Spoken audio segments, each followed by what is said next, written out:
well, writing is a very draining occupation. It takes an enormous amount of psychic energy out of you. But that's the name of the game, as they say. That's why you write, in order to perhaps deplete yourself of all these visions and lunacies that have been piling up in your head.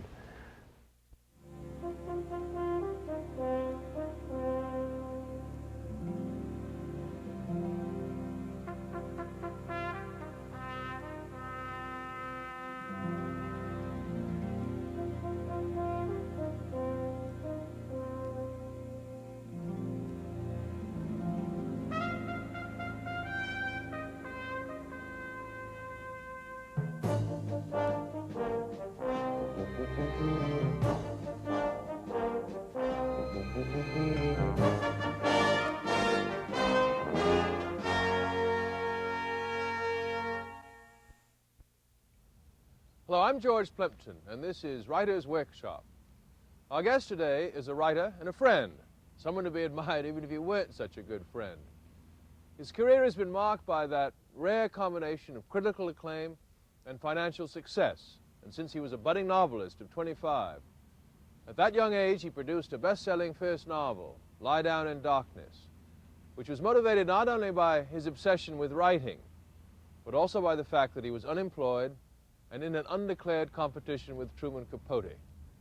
Our guest's name is William Styron, and he's had many successes since then, including a Pulitzer Prize for The Confessions of Nat Turner and a recent international bestseller, Sophie's Choice. Among other things, Styron is going to confess today his secret failings as a reader and the dark depths from which his own work springs, as you'll hear him tell William Price Fox and the students on Writer's Workshop. It's ideal if you want to be a writer to find a situation in which you can devote all your time to it. But on the other hand, there have been too many situations in which writers have had subsidiary vocations. Chekhov being a doctor, that sort of thing. There are lots of examples of people who had other jobs. I don't think it's necessarily a drain unless the interruption is so great that you can't get any writing done at all, and then you're in bad trouble. But I think a good writer is going to always find a means to do his work. But do you think often that writing, the act of writing itself as an occupation, would tend to be more of a drain than, say, being in the beehive, as you call it, where you're maybe working with books but not specifically creating work? Yes, well, writing is a very draining occupation. It takes an enormous amount of psychic energy out of you. But that's the name of the game, as they say. That's why you write, in order to perhaps deplete yourself of all these visions and lunacies that have been piling up in your head. So you just do it. At what age were you when you started writing, and what made you decide to become a writer? I started writing in as early as junior high school. Just, you know, your average young kid stuff in newspapers, school newspapers. I wrote when I was at Davidson College. I worked for the newspaper and the literary magazine, and then when I went to Duke in my late teens, I became smitten by the idea of being a writer. I had a wonderful teacher there, William Blackburn, who is dead now, but who was a great inspiration to me. And I suppose you could say ever since my teens I wanted to be a writer, feeling that that was, as I said before, the only thing I could do competently, since I plainly couldn't hold down a job. So I mean, it became part of my whole flesh and blood almost at a very early age. Why one wants to be a writer is always a puzzle, because it doesn't offer the same rewards to everyone. It's something you have to do, I think. It's just something that you feel, given the various options that modern life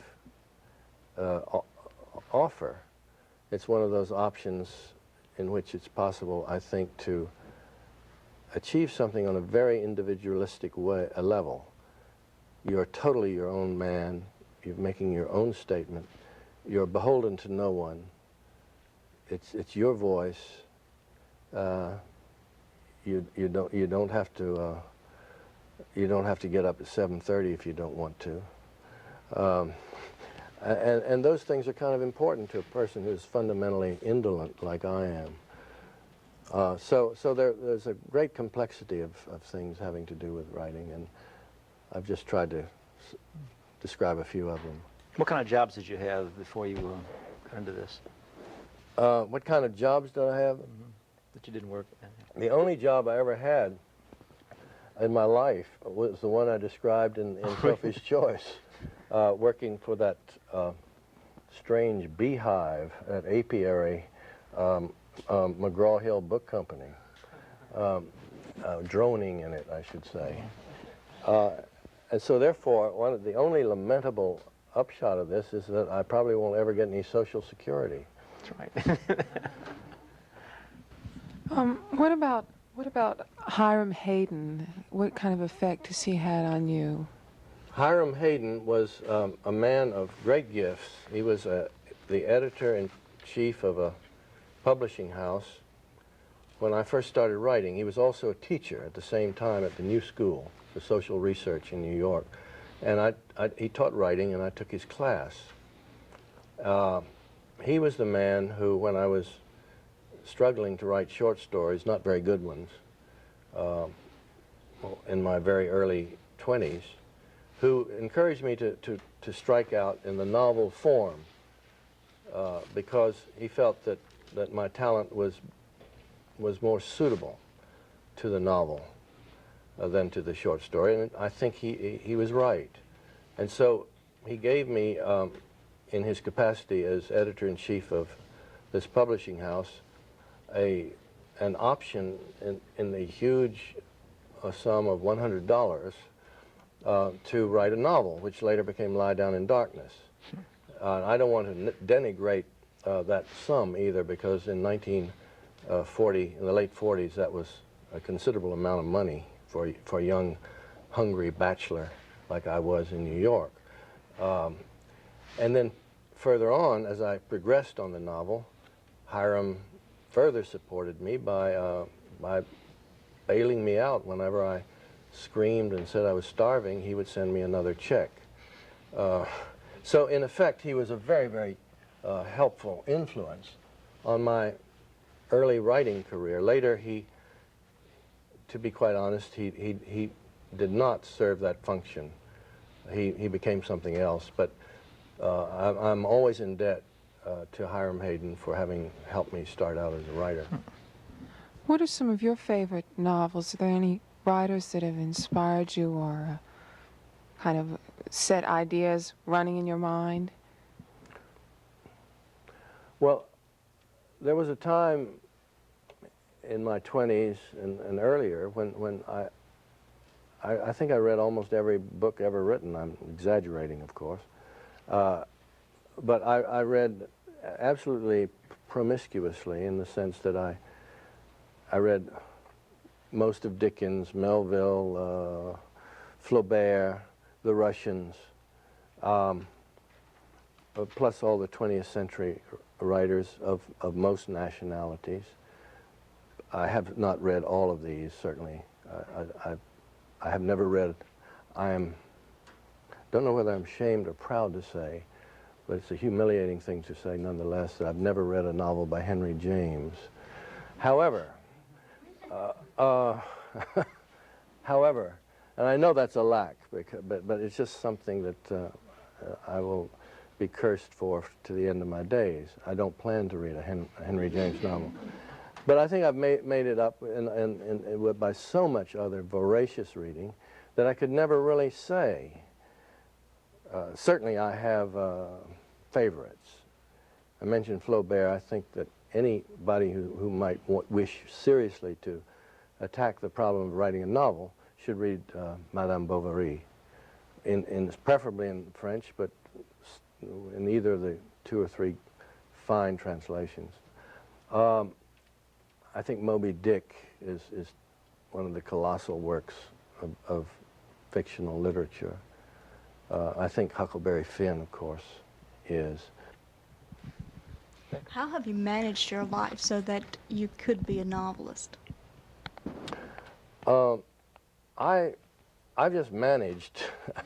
One, Please give us some hints. Well, I tell you, I think Faulkner intimated that in one of his commentaries that one should be able almost to kill in order to remain true to one's profession if it's being a writer.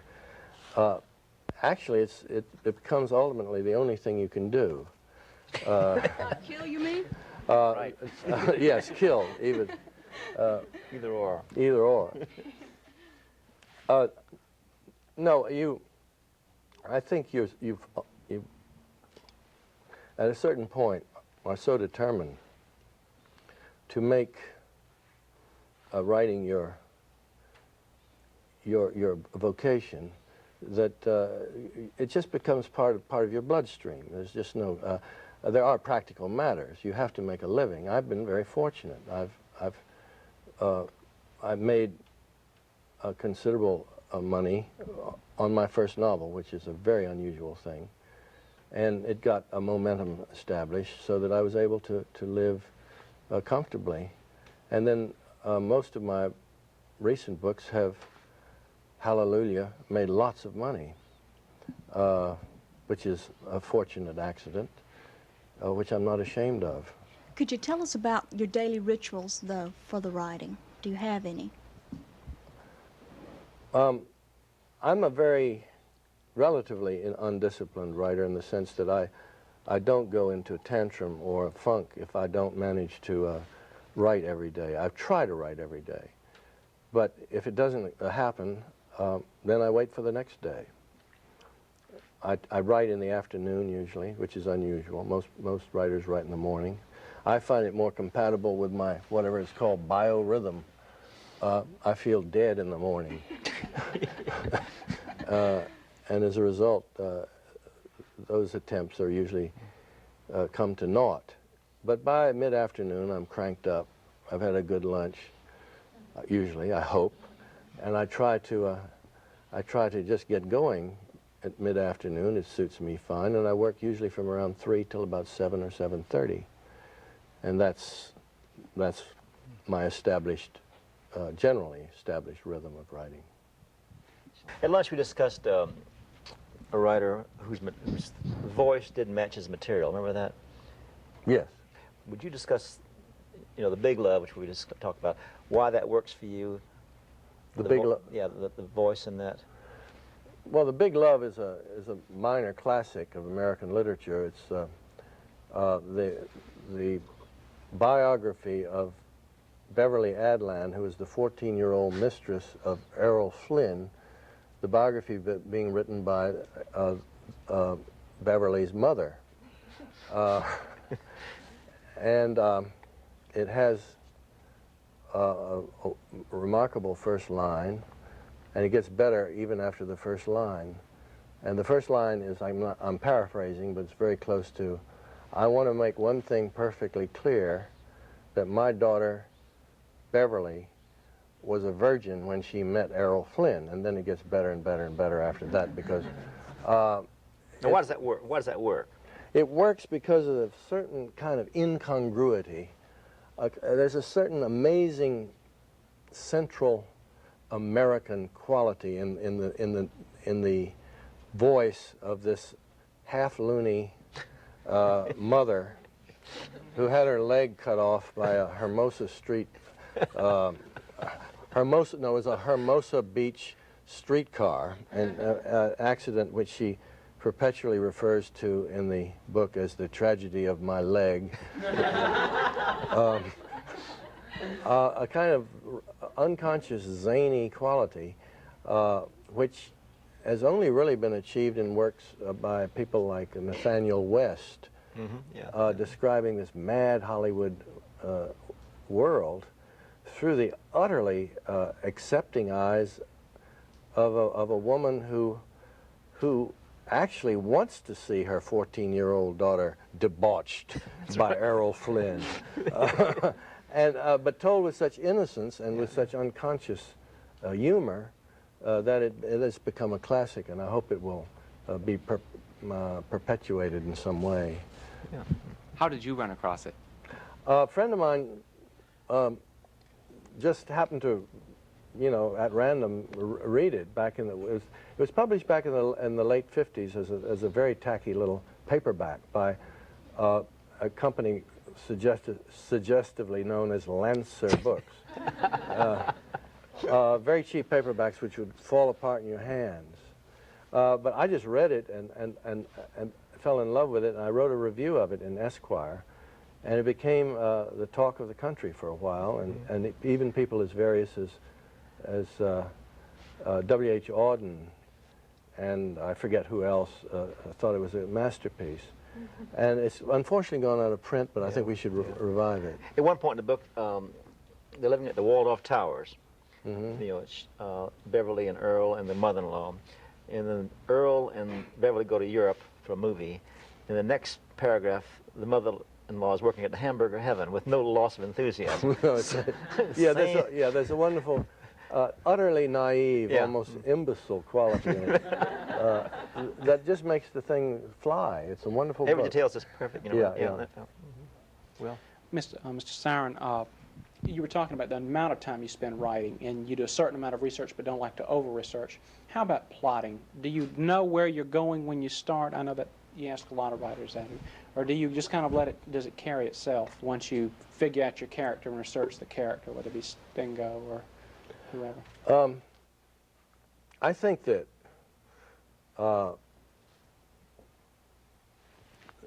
my own experience has been that I've always had a vision. I don't know how to describe it other than that. Let me remind you of a couple of things which are very obvious and famous in literary history. That when Proust wrote Remembrance of Things Past, he admitted within the context of that book that he began the book as a result of eating a little Madeleine, a biscuit, which the taste of which set up a whole stream of memory, which became Remembrance of Things Past. The other one being that famous description of Faulkner when he told how he began The Sound and the Fury, with a simple memory of himself as a little boy of about 10 or so, looking up in a tree at a little girl who is climbing into the branches with her muddy drawers. And this again set up a stream of memory and association, which became The Sound and the Fury. I think it's often an emotional process like that, which begin. I mean, I remember when I started Sophie's Choice, I had only a general idea of how this thing would progress, but I did know one thing. I did know that the choice that Sophie made at the end would be an important factor, a central factor in telling the story. That I would take my own memory of myself as a young man, starting out in New York as a hopeful writer, going to Brooklyn, meeting this girl, seeing her complicated relationship with her lover, with the young man, myself, the narrator, as witness. And this would build up in a series of mysterious revelations on her part toward the final revelation. But between point A and point Z, I didn't have much to go on. I just knew I had to go from day to day, from part to part, describing this series of complicated relationships and this story. So, in effect, what I'm saying is that I had no programmed plot. I merely was working on a series of assumptions that would lead me from the first page to the last with an idea they would all hold together. How much artistic creation is involved in the character of Stingo? Well, I think that was my strategy, was to approach Auschwitz from a far distance. It always impressed me that Auschwitz, in the literature that had been written about it, suffered, even always honestly, from a too close a proximity on the part of the people who were dealing with it. I'm saying this with great humility, because often these works of literature were by people who had been to places like Auschwitz. And I don't like to be critical of what they tried, but I always felt that there was a kind of desperate horror about so many of these accounts, which got one so close to the awful reality of those camps that they ended up being like an awful photograph police photograph of murders and that sort of thing, that you want to turn your eyes away because they're such an insult to your humanity, as well-meaning as they were. So I think my strategy really was to try and get as far away as I could. And what could be further away from Auschwitz than a young Virginia-born innocent who goes to New York, hardly having heard of the name Auschwitz, who suddenly is confronted with a beautiful survivor of Auschwitz who gradually and almost secretively tells him the horrible secrets of her existence there. This was the distance that was needed. And this, I do believe, is what has caused the book to have the impact that it has had, because I think it's the first time that Auschwitz has been experienced in a way that people really can get a handhold on it. Since you chose the novel over the short story early on, would you tell us what you see as the difference or differences between the two forms? The difference between the novel and short story? Well, I think the short story is a very demanding form. I think the novel is. I gave up the short story, not so much because I didn't think I was able to master it, but perhaps almost by coincidence, at the time I was writing short stories, the short story was beginning to lose a lot of its appeal to the reader, which is an interesting cultural phenomenon. I think short stories are still a vital art form, but not nearly so much so as they were 20, 25 years ago. Would you care to comment on why that is? Well, I think it's fairly obvious. Mainly, it's the media, the journals which used to carry short stories in such abundance have disappeared, virtually disappeared. There are still certainly a few interesting outlets for the short story, and the short story is certainly not dead.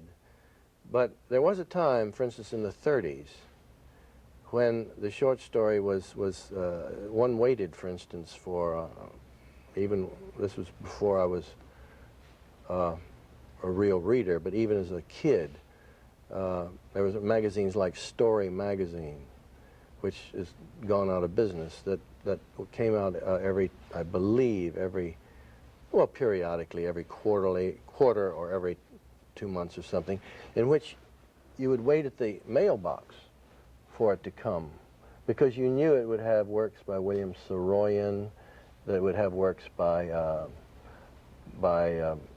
Irwin Shaw, by even, I can't remember who all the writers were, but it didn't matter. That was a showcase for this wonderful art form. And later on in the 40s and 50s, when the New Yorker was more creative, one would wait for the New Yorker to come because it had really good stories in it. It doesn't any longer. But what I'm saying is that somehow the art form itself, the story, has I think, lost a lot of its appeal to the general audience, largely because of this shrinking of outlets, so that the novel has, by contrast, almost superseded the short story. I mean, the novel, when it has any appeal at all, will reach millions and millions of readers still. And I don't think you can say the same thing in general for the short story. There are some exceptions, and there are some very gifted short story writers, but I always chose the novel, or I did choose the novel, because it seemed to me to allow a far greater breadth of expression, to be able to say a lot more things within the compass of so many pages. So you just do it. Do you remember what caused you to write that first novel, to start that first novel? I can't remember exactly, except that I wanted to, I'd seen that Truman Capote had written a novel by the age of 23, and I wanted to have one at least by 25. That's a superficial vanity and totally unconnected with the real thing. I wanted desperately, as a young man, to be a writer, to have a novel published. And I did have plainly a ground swell within me of emotional and intellectual matters, which were trying to make themselves articulate in the novel form. It involved the death of a girl, a suicide of a girl who, though entirely different from Peyton Loftus in Lie Down in Darkness, nonetheless, this was an event that affected me very deeply, because it was a girl I had known. And it seemed to me that if I could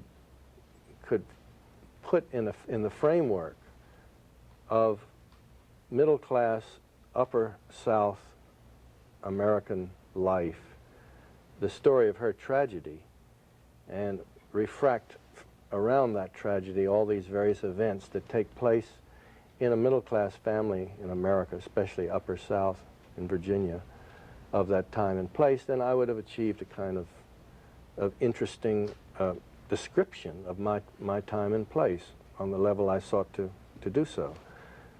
And by God, I worked for 3 years or whatever it was, and the novel emerged. And to my great astonishment, it was even a bestseller. But outside of that, I don't know really what else to say about the motivation of one as a writer early on. Is it still a passion? Oh yes, definitely a passion. When that goes, I go.